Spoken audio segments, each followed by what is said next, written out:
Hello दोस्तों, नमस्कार। मैं अंकित विदुआ टारगेट पीएससी विद अंकित में आपका स्वागत, वंदन, अभिनंदन करता हूं। दोस्तों, हम अब संवैधानिक और गैर संवैधानिक संस्थाओं के बारे में जानेंगे जो कि आपके प्री के पॉइंट ऑफ व्यू से बहुत ही इम्पोर्टेंट हैं और किसी भी PCS, Vyapam, other state level जितने भी एग्ज़ाम हैं उन सभी एग्ज़ाम में यहाँ से प्रश्न पूछे जाने की अधिकतर संभावना रहती है। दोस्तों, मैं आपको पहले एक प्रश्न की प्रकृति बता देता हूँ, इसके बाद हम अपने टॉपिक को प्रारंभ करते हैं। दोस्तों, छोटी परीक्षाओं में भी यहाँ से प्रश्न पूछे जा सकते हैं। जैसे आपसे पूछ लिया जाएगा निम्न में से संवैधानिक निकाय नहीं है या निम्न में से संवैधानिक निकाय है, तो दोस्तों उसमें आपसे 3 से 4 प्रश्न पूछे जा सकते हैं। उसमें ऑप्शन दिए जाएंगे और संवैधानिक निकाय नहीं है या संवैधानिक निकाय है। जैसे आपसे दोस्तों पूछा जाएगा निर्वाचन आयोग एक निकाय है, ऑप्शन है आपका संवैधानिक निकाय, संवैधानिक निकाय, कार्यकारिणी निकाय, इनमें से कोई नहीं। तो दोस्तों आपका आंसर होना चाहिए संवैधानिक निकाय। हम संवैधानिक निकाय क्यों पढ़ेंगे दोस्तों? भारतीय संविधान में कुछ निकायों का उल्लेख किया गया है। संविधान में इनके कार्य एवं शक्तियों के अतिरिक्त इनके अध्यक्ष व सदस्यों की नियुक्ति और उनकी पदावधि, पद विमुक्ति के संबंध में स्पष्ट प्रबंध किए गए हैं। दोस्तों, नियंत्रक एवं महालेखा परीक्षक हो, चाहे वित्त आयोग हो या निर्वाचन आयोग हो या आपके निर्वाचन आयोग जैसे संगठन प्रमुख स्तंभ हैं संवैधानिक निकाय के। तो दोस्तों हम प्रारंभ करते हैं संवैधानिक निकाय है क्या। तो दोस्तों हम पहले एक छोटे से फॉर्मेट व्यू में समझ लेते हैं कि संवैधानिक निकाय ऐसे निकाय होते हैं जिनका गठन संविधान द्वारा किया जाता है। अर्थात जब इनको आप पढ़ेंगे तो संविधान के किसी न किसी अनुच्छेद में इनका उल्लेख जरूर मिलेगा। जैसे आप पढ़ते हैं दोस्तों वित्त आयोग, तो अनुच्छेद 280 आपको ध्यान आएगा। तो ऐसे निकाय जिनका गठन संविधान द्वारा किया जाता है, जिनके गठन के लिए राष्ट्रपति को सक्षम बनाया जाता है दोस्तों, और उन्हें संवैधानिक संस्था कहा जाता है, जैसा कि आपके सामने पीडीएफ फॉर्म में जो चल रहा है। इन निकायों में सदस्यों की नियुक्ति राष्ट्रपति द्वारा की जाती है और इन्हें पर्याप्त पद सुरक्षा भी प्रदान की गई है। इन्हें संविधान में निर्दिष्ट अन्य विधियों के अतिरिक्त किसी अन्य तरीके से पद से नहीं हटाया जाता है दोस्तों। जो संविधान में विधि वर्णित होगी उसी विधि के अनुरूप इन्हें पद विमुक्ति किया जाएगा। और जब ये अपनी रिपोर्ट प्रस्तुत करते हैं तो इनकी रिपोर्टों को संसद के दोनों सदन में रखा जाता है। अब दोस्तों हम की पॉइंट के माध्यम से समझ लेते हैं। आपके जब कभी भी 3 मार्कर में अगर आपसे प्रश्न पूछा जाता है तो आप ऊपर वाली जो अभी स्लाइड हम निकाल चुके हैं, इस स्लाइड को आप समझ सकते हैं और इस स्लाइड को लिख सकते हैं। दोस्तों हम इसमें की पॉइंट क्या हो सकते हैं, आपको इसमें ध्यान क्या रखना है। तो दोस्तों इन निकायों का गठन संविधान द्वारा किया जाता है, अर्थात संविधान में वर्णित इनके लिए संविधान में उपबंध वर्णित है कि इनके सदस्यों का कार्यकाल कितना होगा, सदस्यों की नियुक्ति कौन करेगा, पद विमुक्ति का तरीका कैसा होगा, इनकी कार्य संचालन की गतिविधि कैसे होगी, ये सभी संविधान में वर्णित उपबंधों के अनुसार होगा। इन संवैधानिक निकाय होने की शर्तें निम्न है। इन निकायों का गठन सीधे संविधान द्वारा किया जाता है। इन निकायों को अगर देखिए संविधान द्वारा गठन किया जा रहा है तो शक्ति भी कौन देगा, तो संविधान देगा। इन निकायों को सीधे संविधान से शक्ति प्राप्त होती है। अगर ध्यान रखना होगा, इन निकायों के तंत्र में अगर किसी भी प्रकार के बदलाव की आवश्यकता है तो बदलाव संविधान संशोधन के माध्यम से होगा दोस्तों। बदलाव हमेशा संविधान संशोधन की आवश्यकता होती है बदलाव के लिए। तो दोस्तों आशा करता हूं आप संवैधानिक निकाय समझ चुके होंगे। अब देखिए दोस्तों, हमने आपको बताया था जैसे निर्वाचन आयोग अनुच्छेद 324, राज्य निर्वाचन आयोग 243 के, लोक सेवा आयोग अनुच्छेद 315, अनुसूचित जाति आयोग 338, अनुसूचित जनजाति आयोग 338 ए और कुछ समय पहले ही राष्ट्रीय पिछड़ा वर्ग आयोग अनुच्छेद 338 बी और वित्त आयोग अनुच्छेद 280। तो दोस्तों ये सभी आपके संवैधानिक निकाय अर्थात संवैधानिक संस्था कहे जाएंगे। अब हम दोस्तों गैर संवैधानिक निकाय की चर्चा करते हैं।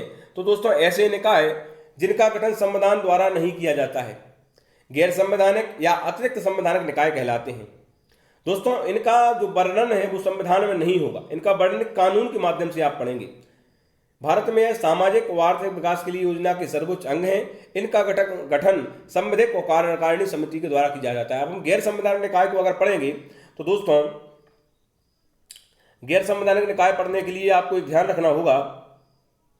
इस प्रकार से हम ध्यान रखेंगे इसको कि गैर संवैधानिक निकाय में हम जब पढ़ेंगे दोस्तों तो गैर संवैधानिक निकाय 2 प्रकार का पढ़ेंगे हम दोस्तों, आगे बताते हैं आपको। गैर संवैधानिक निकाय आपको, या आप जब गैर संवैधानिक निकाय को पढ़ेंगे तो आप इनको 2 माध्यम से समझ सकते हैं। देखिए दोस्तों, गैर संवैधानिक निकाय में आप क्या पढ़ेंगे, कि गैर संवैधानिक निकाय में दोस्तों हम पढ़ते हैं दो प्रकार से, एक हो जाएगा आपका संवैधानिक निकाय और दूसरा हो जाएगा दोस्तों कार्यकारिणी निकाय। अब देखिए दोस्तों, गैर संवैधानिक निकाय में दो प्रकार के हम पढ़ेंगे, एक तो हो जाएगा कार्यकारी निकाय और दूसरा हो जाएगा संवैधानिक निकाय। अब इनको ये होते क्या है, तो अब इन पर चर्चा करते हैं दोस्तों। देखिए, संवैधानिक निकाय के लिए दोस्तों सीधा सीधा आपको ध्यान रखना है कि संवैधानिक निकाय के लिए कोई भी अगर प्रस्ताव, देखिए दोस्तों दो होते हैं, एक होता है बिल और एक होता है एक्ट। दोस्तों जब कच्चा मसौदा जो कहलाएगा वो बिल होगा, और जब उस पर राष्ट्रपति के हस्ताक्षर हो जाएंगे, जब वो मुद्रीकृत हो जाएगा तो वो एक्ट की श्रेणी में आ जाएगा दोस्तों। जब कोई भी प्रस्ताव बनता है, प्रस्ताव बनने के बाद वह लोकसभा में जाएगा या राज्यसभा में जाएगा, लोकसभा या राज्यसभा में जाने के बाद वह जब उस पर राष्ट्रपति के हस्ताक्षर हो जाएंगे तो वह निकाय दोस्तों गठित हो जाएगा। देखिए, हमने आपको इसमें फ्लो चार्ट के माध्यम से बताया है कि आप कैसे इस बात को समझ सकते हैं। संसद या राज्य विधानमंडल, जब कोई संसद, देखिए अगर आप केंद्र स्तर पर बात करते हैं तो संसद, और राज्य स्तर पर बात अगर आप करते हैं तो राज्य विधानमंडल। अब दोस्तों कई राज्यों में विधानसभा है, कई राज्यों में विधानसभा और विधान परिषद दोनों हैं, तो वो डिपेंड करेगा राज्य की स्थिति पर। अब दोस्तों कोई भी प्रस्ताव लोकसभा में गया अथवा राज्यसभा में गया तो लोकसभा में पास होने के बाद उपरांत, या लोकसभा में पास होने के उपरांत राज्यसभा में जाएगा। अगर पहले राज्यसभा में जाता है तो राज्यसभा में पास होने के बाद आपको लोकसभा में जाएगा। दोस्तों जब उस पर राष्ट्रपति हस्ताक्षर कर देगा तो वह निकाय गठित हो जाएगा। अब इसमें हम इसको पढ़ के बताते हैं आपको क्या लिखा है कि संसद या राज्य विधानमंडल कोई विधि पारित करके अधिनियम बनाकर किसी निकाय को गठित करती है, जबकि वह एक संवैधानिक संशोधन नहीं होता है। दोस्तों अगर आप संवैधानिक संस्था पढ़ेंगे तो उसमें संविधान में कोई भी परिवर्तन होगा तो वह संवैधानिक संशोधन के माध्यम से होगा, लेकिन यहाँ पे संवैधानिक संशोधन नहीं होता तो वह संवैधानिक निकाय कहलाता है। उदाहरण देख लेते हैं दोस्तों, लोकपाल लोक आयुक्त है, आपको अभी चर्चा में सुना होगा कुछ समय पूर्व, और मानवाधिकार आयोग है। जैसे हम मानवाधिकार की बात करें तो मानवाधिकार संरक्षण अधिनियम 1993, दोस्तों इसके लिए कानून है जो इसके रूपरेखा निर्धारित करेगा। लोकपाल लोक आयुक्त अधिनियम, राष्ट्रीय महिला आयोग, दोस्तों ये क्या है, संवैधानिक निकाय है। अब इसके लिए हम इसको अगर इसके हम देखें, अगर इसके की पॉइंट को देखें दोस्तों, तो देखिए इसका संविधान में कहीं भी उल्लेख नहीं होता है। कानून बनाकर, जैसे मानवाधिकार संरक्षण अधिनियम 1993 है तो उस कानून के द्वारा मानवाधिकार के लिए रूपरेखा तैयार की जाएगी। कानून बनाकर उस कानून से सख्ती और परिवर्तन भी अगर कुछ करना है तो कानून में परिवर्तन होगा। अभी कुछ समय पूर्व ही मानवाधिकार संरक्षण अधिनियम में काफी परिवर्तन हुए, तो दोस्तों वो उस कानून में परिवर्तन हुए हैं। अब दोस्तों आइए हम आगे समझते हैं। अब कार्यकारिणी निकाय क्या होता है दोस्तों, प्रधानमंत्री और एवं उसकी मंत्रिपरिषद अथवा या मंत्रिमंडल अगर किसी विषय पर चर्चा करके अगर किसी निकाय का गठित करते हैं तो वो कार्यकारिणी निकाय कहलाता है दोस्तों। अब कार्यकारिणी निकाय कैसे बनेगा दोस्तों, सरकार के आदेश या प्रस्ताव द्वारा निर्मित होगा। इसको कोई भी कानूनी अधिकार नहीं होगा। जैसे नीति आयोग, विधि आयोग, योजना आयोग जो खत्म हो, जिसको खत्म करके नीति आयोग बना, इस प्रकार, और विधि आयोग दोस्तों। तो इसमें कार्यकारिणी निकाय में हम समझ सकते हैं कि अब हम इसको एक फ्लो चार्ट के माध्यम से समझते हैं। देखिए दोस्तों, प्रधानमंत्री के द्वारा मंत्रिपरिषद या मंत्रिपरिषद प्लस मंत्रिमंडल इज इक्वल टू नया निकाय गठित। इन सब के अगर विचार विमर्श द्वारा कोई सरकार आदेश पारित कर देगी, सरकार के आदेश या प्रस्ताव द्वारा निर्मित जो निकाय होते हैं वो कार्यकारिणी निकाय कहलाते हैं। तो दोस्तों नीति आयोग, विधि आयोग, राष्ट्रीय विकास परिषद। अब इसके लिए हमने आपको जो बताए हैं कि इसमें आपको ध्यान का रखना है तो सरकार के आदेश या प्रस्ताव द्वारा निर्मित होगा। इसको कोई भी कानूनी अधिकार नहीं होगा। इसका उल्लेख ना तो संविधान में है ना ही किसी कानून में होता है दोस्तों। आशा करता हूं यहां तक आप समझ चुके होंगे।